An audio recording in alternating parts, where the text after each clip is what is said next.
Welcome, beautiful souls, and thank you for joining me in the first video of a series where I combine the teachings of Jesus Christ, the Kybalion principles, and the laws of physics. Today we start with the cornerstone of Christ's teachings, which is love. And this isn't just a surface level sentiment, but the deepest spiritual technology, the first step on the path to ascension, and the first binding Jesus helped Mary Magdalene release, which was the illusion of darkness and separation. In the four Gospels, Matthew, Mark, Luke, and John, where Jesus' direct words are recorded, he uses the word love around 50 times. The highest concentration of this is in the book of John, chapters 13 through 17.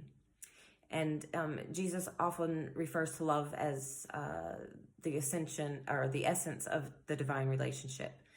In Matthew, Jesus said, "Love one another as I have loved you." And this wasn't about just being kind to each other, but recognizing the divine spark within each one of us.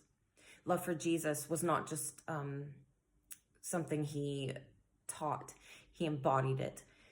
He touched the lepers, forgave the sinners, welcomed the outcasts, gave his life for those who betrayed him. In Luke 7:47, he says, "Therefore I tell you, her sins, which are many, are forgiven, for she loved much.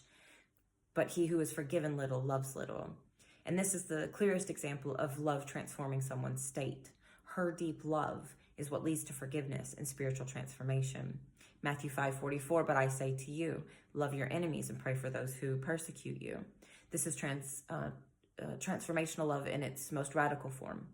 This is the love that dissolves hate, breaks cycles, and realigns the soul. John 13:35, "By this everyone will know that you are my disciples if you love one another." So in this, he's saying that love is the visible transformation, that it's the fruit that shows that the heart is changed. Love was never just a feeling in Christ's teachings. It was the medicine, the mirror, and the path. Wherever he walked, love transformed. Shame into forgiveness, fear into faith, death into life. Through every parable, every healing, every whispered word to the outcast, Jesus was showing us that love is not passive. It's the force that restores, rewrites, and resurrects. The Gospel of Mary Magdalene exists only in fragmented form, but it's one of the clearest teachings related to the soul's ascension. And most of this starts in chapter 8 of the manuscript. It describes the soul's journey through powers often interpreted as inner or cosmic forces and reveals what must be released in order for us to ascend. In the Gospel of Mary, Jesus speaks to Mary Magdalene about the soul's journey, a return to source that involves releasing 7 inner powers, the first of which is darkness, and love is the light that dispels darkness. In Mary 8, verses 9 and 10, he says, "The soul has answered and said, what binds me has been slain, what turns me about has been overcome, and my desire has been ended, and ignorance has died." The passage appears as the soul begins to rise past the first power, which most of us interpret as desire or material attachments. But each of the 7 levels represents a layer of ego, illusion, or attachment that must be shed. And when we love ourselves, each other, and the divine, we dissolve the illusion of being alone, unloved, or unworthy, releasing us from the illusions, attachment, and ego. Because the Gospel of Mary Magdalene survives only in fragments, we can't really tell how many times Jesus uses the word love in the Gospel, but in the surviving texts, he doesn't use it directly. Instead, the teachings focus more on inner transformation, the ascent of the soul, overcoming desire, ignorance, wrath, and other powers. It's also the idea that true peace and understanding come from within. In the book of Mary Magdalene, the essence of divine love is present, especially in his reverence toward Mary's understanding and the idea that the soul must be freed from illusions and return to its original state of purity and peace. So while he doesn't say love outright in the preserved text, many of us interpret this entire gospel as a map back to divine love, a return to wholeness through gnosis, your inner knowing, which is deeply linked to Christ's core message of love. So then we move on to the Kybalion, which is a metaphysical text published in 1908 by the 3 initiates, and it distills the ancient Hermetic teachings attributed to Hermes Trismegistus. He was a legendary figure said to be the fusion of the Egyptian god Thoth and the Greek god Hermes. And these teachings offer a framework for understanding the nature of reality, consciousness, and the divine.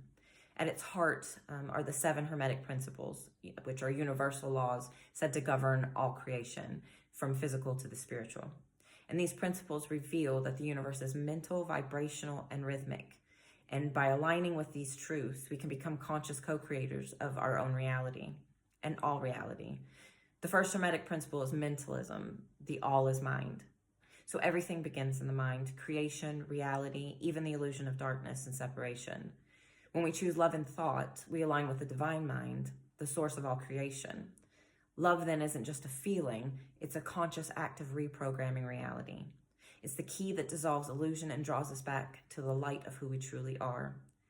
So now we come to physics and quantum entanglement, which is the phenomenon in physics where two or more particles become so deeply connected that their states are instantly and forever linked, no matter the distance between them. So you change one, the other responds, even across galaxies. And so this connection defies space, time, and the limits of logic. But if you use that same principle on the level of soul and spirit, when you love, truly love, consciously and with intention, you create an energetic bond that transcends the physical. So whether it's between lovers, parents and children, soulmates, or even the parts of yourself that you've chosen to accept and heal, love forms a kind of spiritual entanglement, which means you can feel someone without words or touch. You can heal someone from a distance. Healing yourself can ripple out to those that you have a bond with. And those that you have lost, you can still feel, not just emotionally, but energetically. Self-love creates coherence in your field, and that draws in resonance, healing, and miracles.